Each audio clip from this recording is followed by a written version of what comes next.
Hi Sagittarius, this is Jav. Welcome pa sa ating channel. By the way, Sagittarius, this is your weekly Gabay Tarot reading from July 30 to August 3, 2025.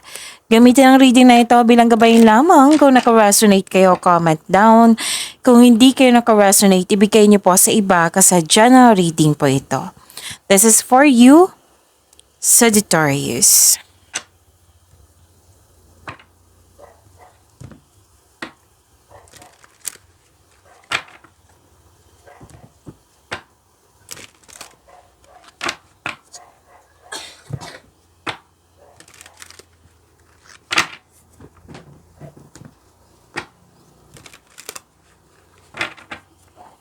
Para po ito sa iyo, Sagittarius.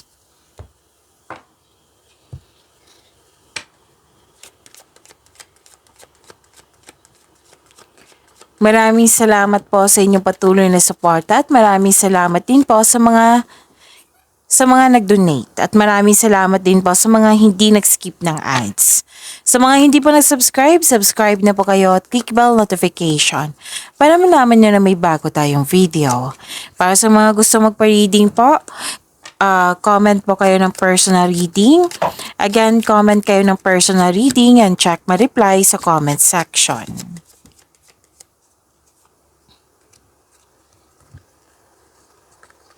Sagittarius. May malaking influence ng isang lalaki. Oo. At may dumating na opportunities na kailangan mong bigyan ng best decision or best choice. Parang nahihirapan ka sa pagpili po. So, humingi ng tulong kung nahihirapan kayo. Or magdasal. Oo. Kasi, pwedeng nahihirapan or you felt guilty or may i-sacrifice. May nakita ko na nahihirapan na nabibigatan. So, sana yung ma-overcome niyo po ito. Pero most likely nahihirapan sa paggawa ng desisyon.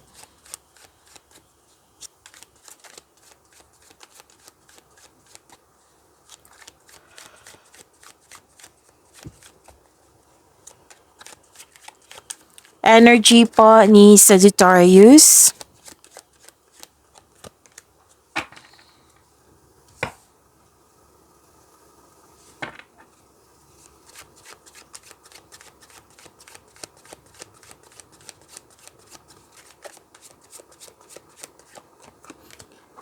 Kung may napansin kayo na repeating message, yan po yung pinupush ng cards nyo po. Like for example, nanood kayo sa inyong monthly Gabay Tarot reading at sa inyong weekly Gabay Tarot reading nyo dito at may napansin kayo na repeating message. Yan po yung pinupush ng cards nyo na kailangan nyo pong bigyan ng atensyon, solusyon at aksyon kung maaari po. So ano yung energy ni Sagittarius? Malakas ang iyong intuition. Nang dahil sa malakas ang iyong intuition, may malalaman kayong sekreto.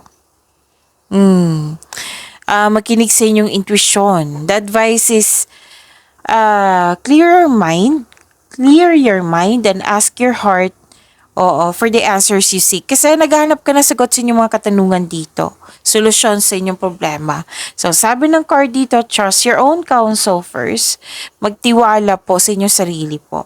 At nasa iyo na yung solusyon sa inyong problema, sagot sa inyong mga katanungan.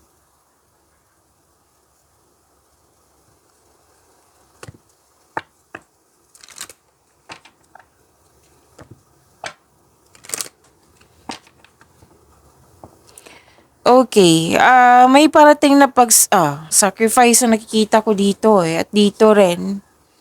Oo, bagamat ihanda ang sarili kong karapat-dapat ba? Nag-iisip ka dito ng maayos.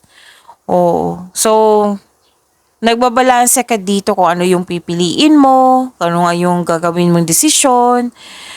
Pwede din na, okay, nag-aantay ka dito ng opportunity Pwedeng job opportunity or contract to. Oo. Okay. So, kailangan ng time for reflection, sabi ng card.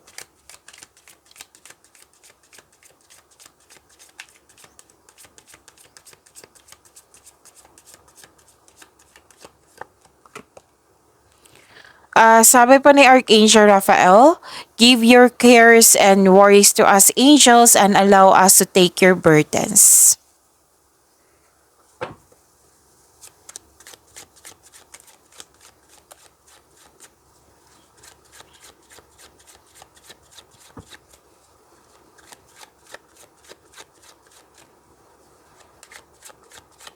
Career and money po ni Career and money po ni Sagittarius.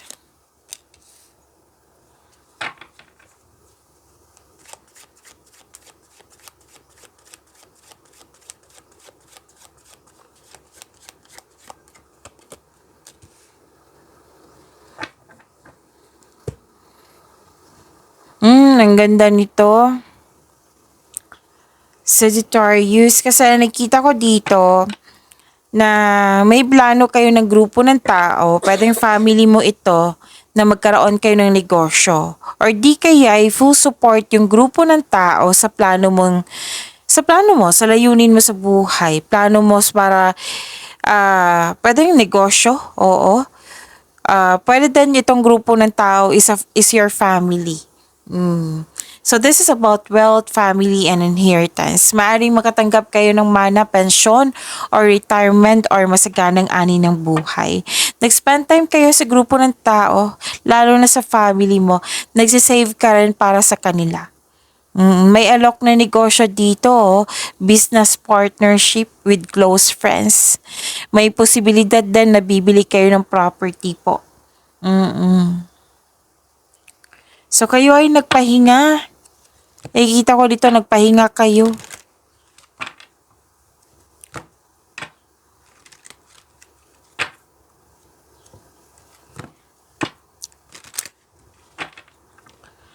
Nagpahinga kayo kasi stress or pagod. So tamang-tama to na kailangan nyo magpahinga. Kasi ang pahinga makapagbigay sa iyo ng increased productivity and a healthier mental state. Okay?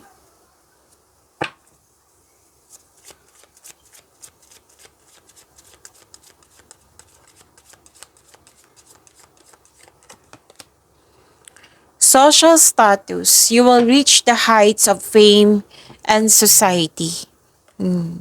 So this is fame. Awards ba ito? Recognition ba ito? Basta fame. Nakilala ka, recognition.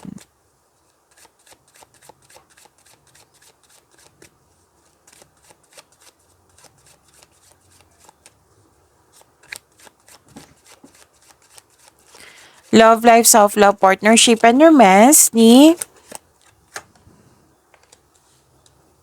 Sagittarius.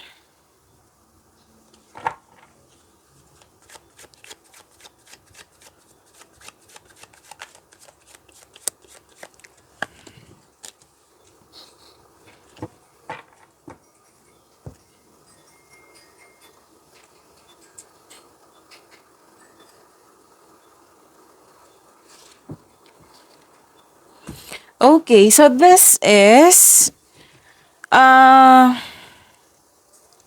ang ganda nito kasi single ka man, may relasyon sa buhay mag-asawa, may ibibigay ang universe sa iyo na isang bagong pag-ibig. Pwedeng you love yourself more. Oo, self-love. Pwedeng new relationship, bagong kaibigan, or a new connection sa isang tao na magbibigay ng love, peace, and happiness sa iyong buhay. So, ayun. Ang ilan sa inyo dito, nag-focus sa self-love.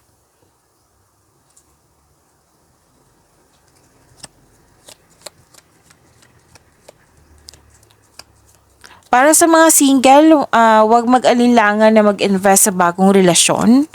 Para sa mga marelasyon sa buhay mag-asawa, may masisinang pag-uusap kayo. So, improve your communication po. At, oo, may magaganap talaga na importanteng pag-uusap. Pwede sa partner mo ito, sa malapit na tao sa inyong buhay. Wait. Don't rush into it. Allow nature to take its course. Pag-imani niyo po yung blessings sa binigay sa inyo. See you tomorrow, Sagittarius. Maraming salamat po.